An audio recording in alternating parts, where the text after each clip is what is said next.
2020년 9월 2일 수요일 예레미야서 26장 16절로 24절 말씀. 방백들과 모든 백성이 제사장들과 선지자들에게 이르되 이 사람이 우리 하나님 여호와의 이름을 의탁하고 우리에게 말하였으니 죽음이 부당하니라.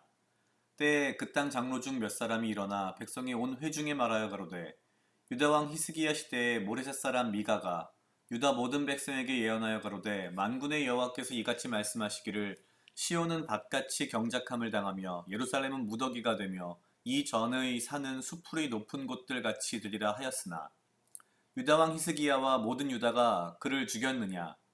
히스기야가 여호와를 두려워하여 여호와께 간구하매 여호와께서 그들에게 선고한 재앙에 대하여 뜻을 돌이키지 아니하셨느냐. 우리가 이같이 하면 우리 생명을 스스로 크게 해하는 일이라. 또 여호와의 이름을 의탁하고 예언한 사람이 있었는데 곧 기랏 여아림 스마야의 아들 우리야라. 그가 예레미야의 모든 말과 같이 이 성과 이 땅을 쳐서 예언하매 여호야김 왕과 그 모든 용사와 모든 방백이 그 말을 듣고는 왕이 그를 죽이려 하매 우리야가 이를 듣고 두려워 애굽으로 도망하여 간지라.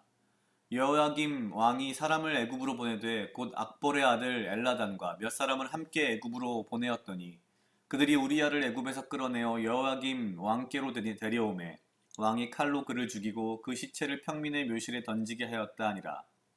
사반의 아들 아히감이 예레미야를 보호하여 예레미야를 백성의 손에 내어주지 아니하여 죽이지 못하게 하니라. 아멘.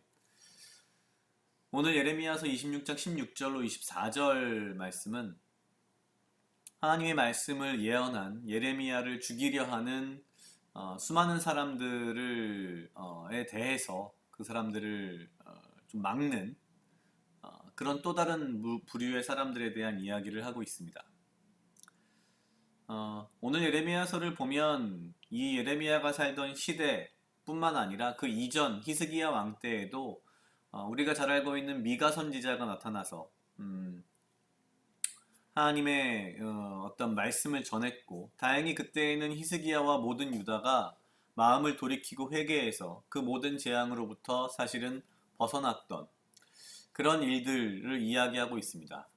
이것과 동시에 또한 지금 예레미야가 살고 있는 이 동시대에 우리야라고 하는 또 다른 선지자가 예레미야가 했던 것과 거의 유사한 이야기를 했는데 오히려 그 우리야는 애굽으로 도망갔다가 죽임을 당하는 그런 이야기들을 보여줍니다. 사실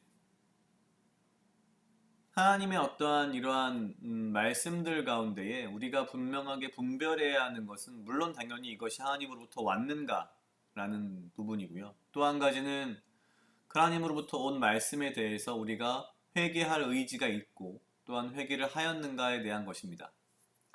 사실 히스기야와 달리 여호야김은 결국 이 우리야라든지 예레미야서에 등장하는 이 예레미야 선지자의 이러한 하나님의 말씀과 예언을 전부 다 거부함으로써 사실 결국 바빌론으로 포로로 끌려가는 그 첫 번째 역사가 벌어지는 그 당대의 왕이 됩니다. 가만히 들여다보면 사실 가장 중요한 것은 왕도 물론 중요하지만 히스기야라든지 여호야김 같은 왕도 중요하지만 오늘 등장하는 것처럼 수많은 방백들, 백성들, 제사장들, 선지자들 이 모든 사람들이 과연 하나님의 말씀을 들을 만한 마음의 준비가 되어 있는가? 하나님의 말씀을 듣고도 그것이 진정 하나님의 뜻이라는 것을 헤아릴 수 있는 그런 준비가 되어 있는가? 또한 회개를 할 수 있는 용기와 회개를 할 수 있는 또한 그러한 마음의 준비들이 되어 있는가라는 것이 결국 제일 중요한 것 같습니다. 우리가 살고 있는 시대는 굉장히 복잡한 시대입니다. 물론 지금 이 예레미야서에 등장하는 당대 유다의 입장도 굉장히 복잡했을 겁니다. 가깝게는 애굽이 쳐들어와서 유다의 왕을 죽이고 유다의 새로운 왕을 세웠고 과거에 이 아시아를 지배하던 아시리아는 사실상 멸망해 가고 있었고 바빌론이라고 하는 새로운 나라는 성장해 가고 있었고 그 사이에서 유다는 어떻게 해야 할지 모르는 그런 상황들 가운데 분명히 있었습니다. 이러한 상황들을 많은 사람들도 알고 있었고 백성들, 방백들, 제사장들, 선지자들 모두가 알고 있었다는 거죠.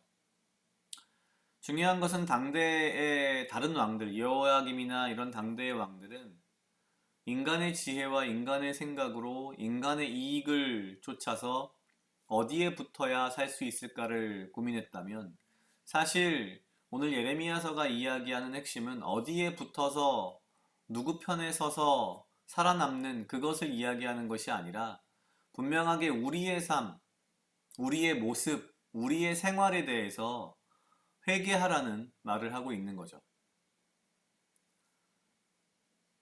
그냥 개인으로서 봤을 때 어떠한 불평과 불만도 이야기할 수 있고 뭐 어떠한 비판도 할 수 있겠지만 결국 가장 중요한 것은 나 자신이 과연 주님의 말씀을 들을 준비가 되어 있는 사람인가 라는 것이 가장 중요한 것이 아닌가라는 생각이 들었습니다.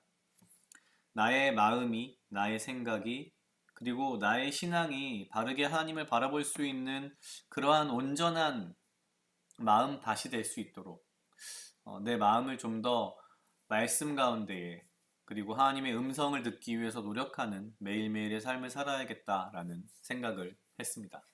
각자 약 2분 정도 묵상하시겠습니다.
다 같이 기도하시겠습니다. 하나님 아버지 감사합니다. 주여 이 하루도 나와 동행하여 주시옵소서. 주님 나로 하여금 사랑하게 하시옵소서. 아버지여 나를 헤아려 하는 그 어떠한 무리들로부터 나를 지키고 보호하여 주시며 내가 오직 주님 주시는 지혜와 명철로 이 하루를 살아가고 나에게 필요한 건강과 육체적 강건함을 허락하여 주시옵소서.